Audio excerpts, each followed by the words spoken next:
39 అంటే సంతానం, 49 అంటే సంతోషం. 39 ఆంధ్రప్రదేశ్ తెలంగాణ. కానీ రేవంత్ రెడ్డి గారు ఏది తలపెట్టినా అది చాలా చాలా చాలా రచ్చ అవుతుంది. కారణం నేను చెప్పాను కదా, దామగుండం భూముల విషయంలో రచ్చ అయింది.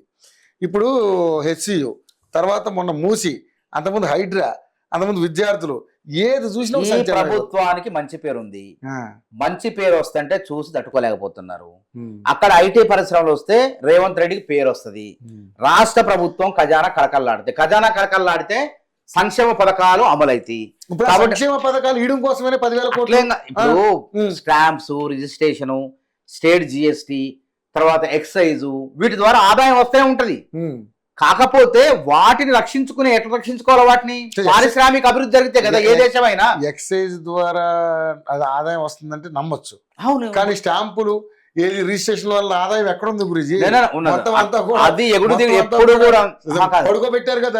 రియల్ ఎస్టేట్ అనేది ఎగుడు దిగుడు ఉంటది. ఎప్పుడు కూడా ఒకే స్థాయిలో అభివృద్ధి ఉండదు, ఇట్లే ఉండదు. ఒక్కోసారి అప్పు ఉంటుంది. నిజంగా చెప్పండి, మీరు మీ గుండె మీద చేసి చెప్పండి, మీ ప్రభుత్వం వచ్చాక ఎక్కడైనా కొనడాలు కానీ అమ్మడాలు కానీ జరుగుతున్నాయి. అట్లేం లేదా మానవరావు గారు? మన ఫ్రాంక్ గా మాట్లాడుకుందాం. ఇగో ఇట్లాంటి నేను ఏమంటాను అంటే కొంత మేర వరకు తగ్గి ఉండొచ్చు కానీ కాదు, కొంత మేరకు జరుగుతుంది. మొన్న చూడండి, జిఎస్టీలో దాదాపు 45-50 వేల కోట్ల రూపాయలు వచ్చింది రాష్ట్ర గతంలో ఎన్నడూ లేని అంత పెరిగినాయి. కాబట్టి నష్టమే లేదు. ప్రభుత్వాలు ఉన్నప్పుడు ఇదేంటంటే ఒక్కొక్కసారి ఎత్తుపల్లాలు ఉంటాయి. కాబట్టి ఇది పెద్ద సర్వసాధారణ జరిగేది. ఎట్టి పరిస్థితులు ఆగలేదు. రిజిస్ట్రేషన్ లో జాప్యం లేకుండా విప్లవాత్మకమైన మార్పులు తీసుకొచ్చిన స్లాట్ బుకింగ్ ఖర్చులు కూడా పెంచేశారు.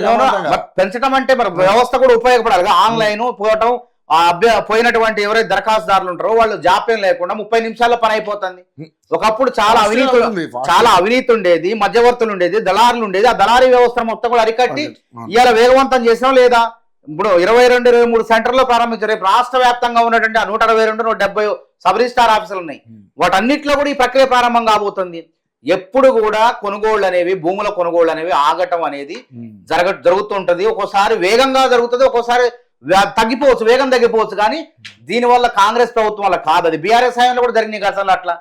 కాబట్టి ఏంటంటే ఎత్తుపల్లాలు అనేవి ఉంటాయి కొనుగోళ్లలో, భూముల కొనుగోళ్లలో. ఒక్కోసారి వేగంగా ఉంటే ఒకసారి వేగం తగ్గుతుంది. అంత మాత్రాన నష్టం మీ వల్లే అని చెప్పడం పొరపాటు. 10 ఏళ్లలో అయితే రియల్ ఎస్టేట్ బాగా భూమి పుంజుకుంది. 10 ఏళ్లలో పుంజుకోండి వీళ్ళు ఇష్టం వచ్చినట్టు దోచిపెట్టారు. కొన్ని దీని వెనకున్నాయి. 100 రూపాయలు చేయాల్సిన దాన్ని 30 రూపాయలకి అమ్మేశారు. వెనక మొత్తం వీళ్ళు వెనక జేబులో వేసుకున్నారు ఇవన్నీ. కాకపోతే ఎట్లొచ్చింది మరి సొంత విమానం ఎట్లొచ్చింది? బీఆర్ఎస్ అందుకే ఇక పెడతాను. ఒక్కోదాని కాళేశ్వరంలో ఎంత జరిగిందో 40 మంది మొత్తం కూడా తేల్చింది సిట్టింగ్ జడ్జి. 40 మంది పేర్లు వచ్చినాయి అందులో. వీళ్ళందరూ పాత్ర ఉందని చెప్పి. అదే విధంగా విద్యుత్ కొనుగోళ్లలో విచారణ ఒక పక్క పినాకిని ఘోష్ ఆధ్వర్యంలో నడుస్తుంది. కాబట్టి ఫోన్ ట్యాపింగ్ లో నడుస్తుంది, దాంట్లో నడుస్తుంది. కాబట్టి కేటీఆర్ గారు ఎట్లుందంటే దొంగే దొంగ అన్నట్టు.